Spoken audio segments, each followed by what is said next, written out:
say a special thanks to Amnesty and eternal appreciation for their tireless and courageous work, not least exposing the Western-facilitated Israeli genocide of the Palestinian people. I want to thank those who voted for me, put their trust in my work, who I know expect me to tell the truth. And I don't say this to embarrass our hosts, who I know must do crucial work with a range of outlets, or to erase brilliant journalists who work tirelessly and courageously for mainstream outlets, my colleague Nesri Malik, Alex Crawford at Sky News, and so many people here. This evening must not become exploited to whitewash the British mainstream media of their records. Gaza is a crime scene.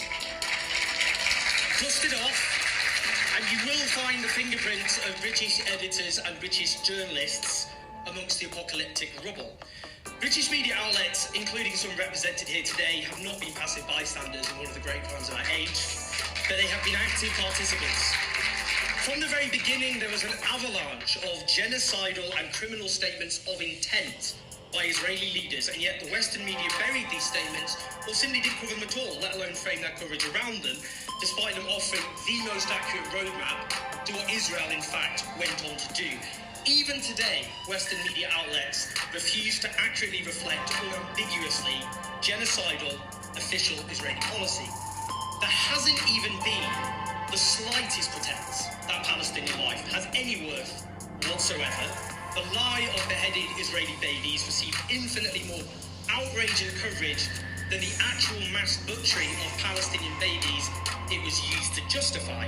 The Western media has continually amplified Israeli lies despite overwhelming evidence of relentless deceit. Palestinian voices have been systematically marginalised or subjected to perverse show trials on BBC and Sky News. Atrocities have been ignored and whitewashed, Israeli guilt repeatedly erased, the facts of international law suppressed, opponents of genocide have been systematically deplatformed or monstered, or both, and the vast majority of Western journalists couldn't even utter one sentence of solidarity with their Palestinian colleagues in Gaza as they suffered the worst slaughter of journalists in the history of our species, like Hossam Shaba, like Hassan Esliya, and yes, like Hamza al-Adu. The Western media has no excuses and nowhere to hide. No crime in history has been so thoroughly documented as it happened. No crime in history has been so boasted about by its perpetrators, from politicians at the top to soldiers on the ground, as it happened. There must be a reckoning. The absence of consequences for the Iraq war paved the way for this catastrophe. This time, those in the Western media who have facilitated genocide must suffer the consequences to their careers and reputations. Not for vengeance, but because if this time there are no consequences, then we condemn humanity to ever greater calamities. And I say to my fellow journalists, keep every receipt of what editors and producers did and didn't do. Every relevant email, every relevant WhatsApp and text message, note down every relevant conversation. One day there is going to be a reckoning.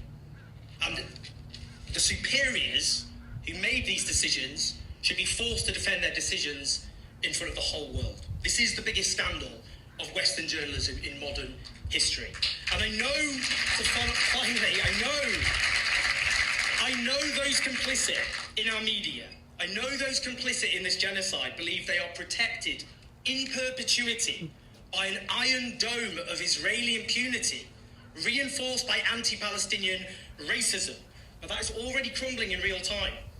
They have gambled that in a year, 2 years, 5 years, 10 years, 20 years, no consequences will ever arrive. They are wrong. A reckoning is coming, and to the guilty men and women of the Western media, they are going to pay for what they have done to the Palestinian people. Thank you.